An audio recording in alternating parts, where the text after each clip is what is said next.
Sudah menjadi tradisi di Indonesia, setiap tanggal 22 Desember kita memperingati Hari Ibu. Peringatan Hari Ibu yang kita rayakan adalah momentum bagi kita semua untuk merefleksikan semangat perjuangan para perempuan di masa lalu. Perempuan selalu hadir dan aktif serta berjuang di berbagai peristiwa besar di Indonesia. Keberhasilan perempuan dalam mendukung kemajuan bangsa sangat nyata terlihat bahkan sebelum ini siap meraih kemerdekaan. Pada hari 22 Desember semangat mewarnai perjuangan kaum perempuan masih terus membara 93 tahun. Bukanlah waktu yang singkat untuk terus merajut semangat kaum perempuan, terlebih peran perempuan saat ini semakin dibutuhkan dalam menghadapi berbagai tantangan zaman.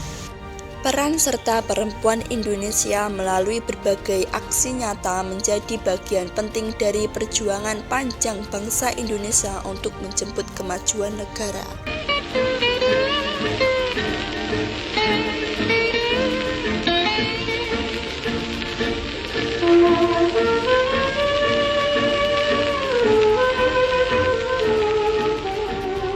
Kiranya besok kita dapat bersepakat menyampaikan agar kaum perempuan saja memajukan kehidupan berkeluarga, tetapi mengedepankan pentingnya peranan dan posisi sosial.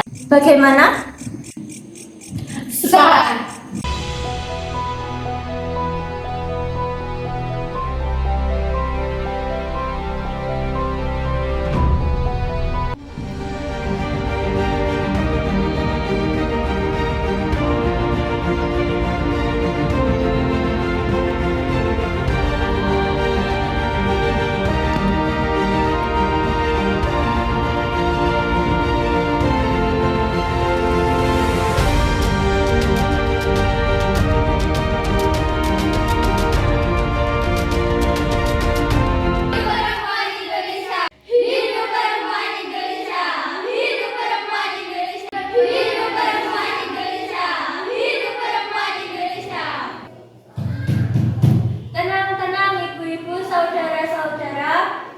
Ayo kita segera mulai rapat ini. Sebelum saya mulai pembicaraan ini, pantas rasanya saya jelaskan lebih dahulu. Kenapa saya tidak memakai bahasa Belanda atau bahasa Jawa? Bukan sekali-sekali saya hendak merendahkan bahasa ini atau mengurangkan nilainya.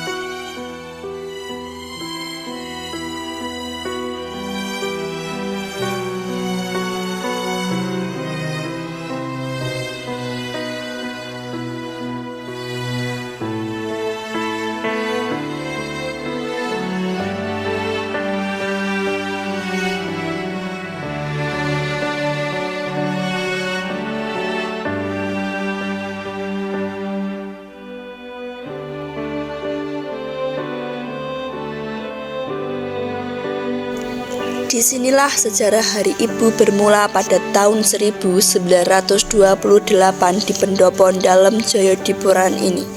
93 tahun yang lalu perjalanan pergerakan perempuan Indonesia mengerucut menemukan arah perjuangan pergerakan setelah melewati dinamika pergulatan waktu dan pemikiran yang sebelumnya bersebaran.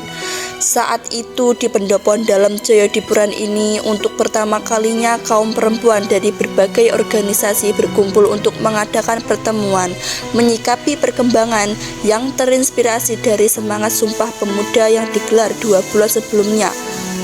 Kongres pada waktu itu digelar pada tanggal 22 sampai 25 Desember. Momentum ini memperlihatkan kaum perempuan yang semula bergerak sendiri-sendiri perlahan bersatu melalui kongres. Kongres perempuan pertama di Pendopo Dalem Jayadipuran tersebut menjadi tonggak yang mengukuhkan kembali semangat dan tekad bersama dalam mendorong kemerdekaan Indonesia. Kongres tersebut diikuti oleh 1.000 orang dari 30 perkumpulan perempuan serta 21 perkumpulan laki-laki dalam berbagai macam latar belakang, suku, agama, pekerjaan, dan usia. Tema yang diusung dalam kongres tersebut yakni menggalang persatuan dan kesatuan antar anggota organisasi wanita Indonesia yang pada waktu itu masih berperan sendiri-sendiri. Mereka berkumpul untuk memperjuangkan hak-hak perempuan khususnya dalam bidang pendidikan dan perkawinan. Sejumlahnya tuntutan penting dalam kaum perempuanlah lahir dari hasil kongres yang akhirnya menjadi keputusan kongres. Di antaranya, 1. Mendirikan Badan Generasi Bersama Perserikatan Perkumpulan Perempuan Indonesia (PPPI). 2. Menerbitkan surat kabar yang redaksinya dipercayakan kepada pengurus PPPI yang anggota-anggota redaksi terdiri dari Ki Hajar Dewantoro, Nona Hajina, Nyonya Ali Sastro Ami Cumyu, Nona Ismudiati, Nona Budiah, dan Nona Sunaryati. 3. Mendirikan studi Po yang akan menolong gadis-gadis tidak mampu. 4. Memperkuat pendidikan kepanduan putri.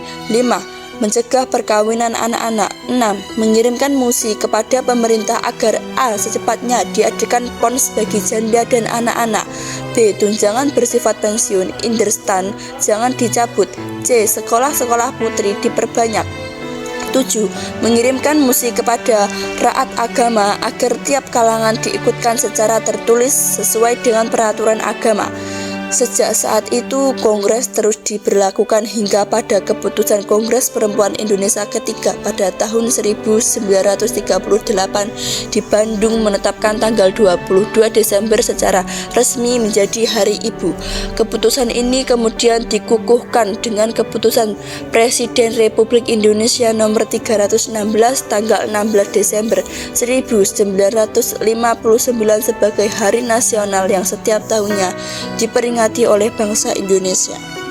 Tema peringatan Hari Ibu tahun ini adalah Perempuan Berdaya Indonesia Maju dengan tagline Perempuan Tangguh di Masa Pandemi. Sejalan dengan tema tersebut, saya tidak pernah lelah mengajak seluruh masyarakat Indonesia untuk memberdayakan perempuan dengan terus menggelorakan semangat kesetaraan dimanapun kita berada. Bagi saudara-saudaraku di seluruh Indonesia, marilah kita tanamkan dalam diri kita, dalam pemikiran kita, semua perempuan Indonesia adalah sosok yang kuat, tangguh, dan berdaya. Sosok yang berani bermimpi dan memimpin serta mewujudkannya.